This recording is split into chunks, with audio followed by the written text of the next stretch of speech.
दिल्ली में 2025 में चुनाव का ऐलान बहुत ही जल्द होने वाला है। चुनाव से पहले अरविंद केजरीवाल, जो कि मौजूदा समय में दिल्ली के सीएम हैं, एलजी का दबदबा होना और अरविंद केजरीवाल का जेल में होना, ये दोनों बातें अलग अलग मायने रखती है। जहां एक तरफ हेमंत सोरेन, जो कि झारखंड के पूर्व मुख्यमंत्री थे, कुछ दिन पहले ही उनको जेल में रखा गया था घोटाले के मामले में। फिर उनको जेल से जमानत मिली, सुप्रीम कोर्ट ने उनको जमानत दे दिया और जमानत मिलने के बाद वो फिर से मुख्यमंत्री का शपथ लेके मुख्यमंत्री पद पे अभी काबिज है।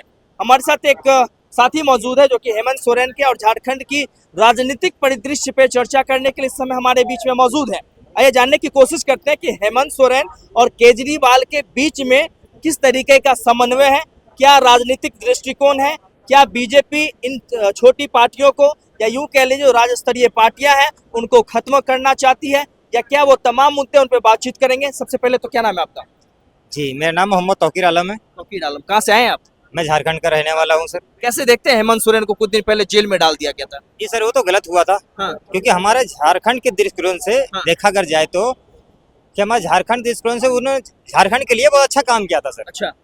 बाकी बीजेपी अच्छा काम कहाँ कर रहा नहीं कर रहा उससे मतलब नहीं है। हमारा जेएमएम जो हमारे झारखंड का जेएमएम है, जो हमारे मुख्यमंत्री हैं, हमारे अच्छा काम करते हो। अच्छा। इसलिए वो जीतते भी हमेशा झारखंड से, और हमेशा कहीं बीजेपी का वहाँ राज भी नहीं आएगा सर। अच्छा, ऐसा क्यों? 100% बोल रहा हूँ सर, कभी नहीं आ सकता। लेकिन घोटाला किया था ना, इसीलिए तो गए थे लोग जेबी लोडिंग मामले में। जी सर, मैं मान रहा हूँ उस चीज को। बीजेपी वाले तो गए थे सर। हाँ। बीजेपी वाले तो गए थे सर। हाँ। रघुवर दास गए थे सर। अच्छा। रघुवर दास घोटाला किया था सर, वो गया था सर। हाँ। ये सब देखो ना सर। उससे पहले मधु कोड़ा भी था सर। अच्छा। मधु कोड़ा भी कोयले का घोटाला करके वो भी निकला था सर। हाँ। वो सब देखो सर। अच्छा।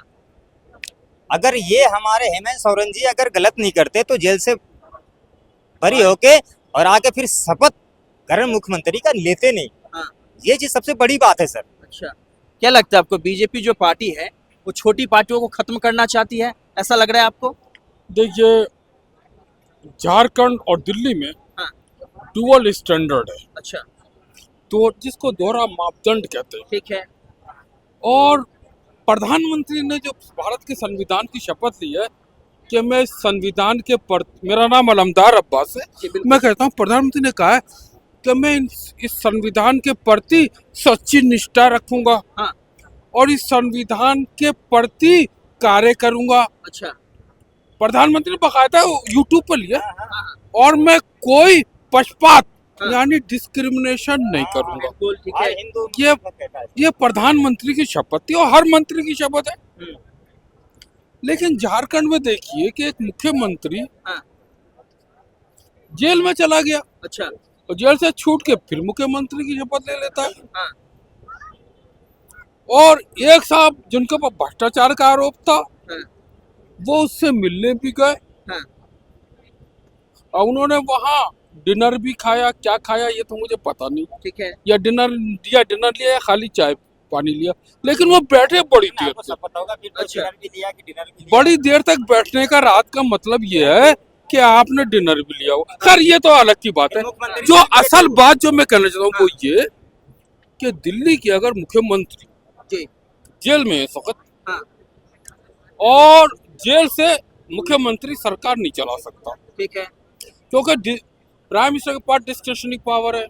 हमारे संविधान में कुछ काम केंद्र सरकार करती है जिसको यूनियन लिस्ट, बिल्कुल, कुछ काम केवल राज्य सरकार करती है जिनको स्टेट लिस्ट कहते हैं, और कुछ काम दोनों मिलकर करते हैं जिनको कंकरेंट लिस्ट करते हैं। ओके। तो दिल्ली के जो मुख्यमंत्री हैं वो जेल में होकर भी अपनी जो विशेष अधिकार हैं उसका इस्तेमाल कर रहे हैं। अगर जेल में कोई भी व्यक्ति जाए, एक तो ये कि मुख्यमंत्री को मुख्यमंत्री रहते अरेस्ट करना उस प्रदेश का अपमान है। अच्छा। आप उस कहिए कि जब आप तुम्हारे ऊपर, क्योंकि देखिए हमारे देश में सेंट्रल इंटेलिजेंस ब्यूरो है, एक मिनिस्ट्री ऑफ फाइनेंस, एक मिनिस्ट्री ऑफ डिफेंस के अंडर है, और एक मिनिस्ट्री ऑफ होम के, और रिसर्च और एनालिसिस विंग का है। ये प्राइम मिनिस्टर ऑफ इंडिया के अंडर में, लेकिन ये है ऑटोनोमस।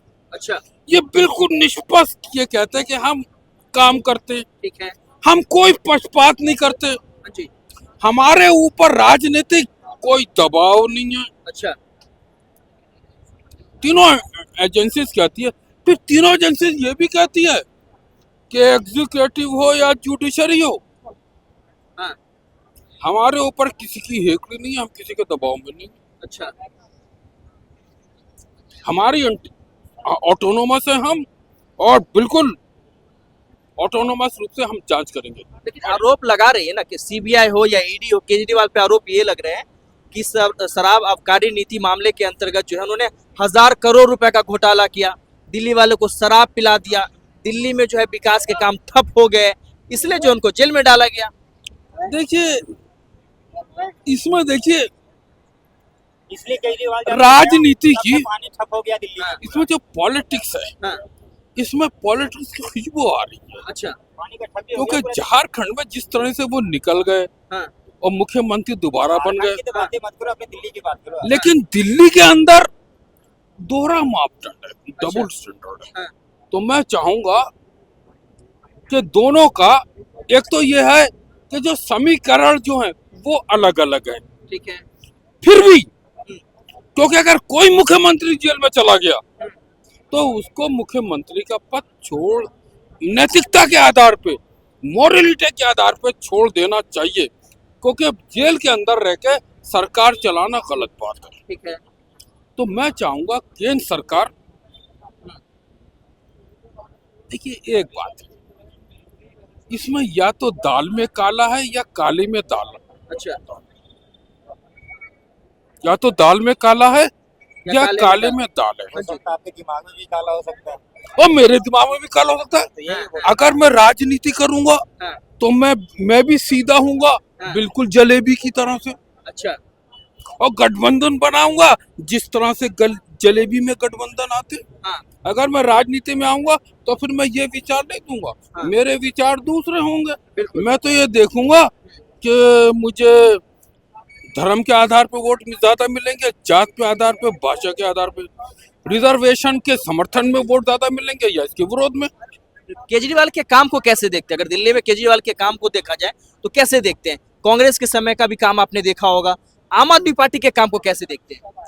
देखिए एक बात है, कोई भी मुख्यमंत्री हो हाँ, किसी भी प्रदेश का, जब वो 10 काम करेगा तो 10 के 10 ठीक नहीं हो सकते, कुछ बिगड़ेंगे भी। हाँ, अब रही बिगड़ने की बात, तो वो कोई मुख्यमंत्री हो या प्रधानमंत्री हो, ये कोई देवता, कोई अवतार तो है नहीं, साधारण व्यक्ति है।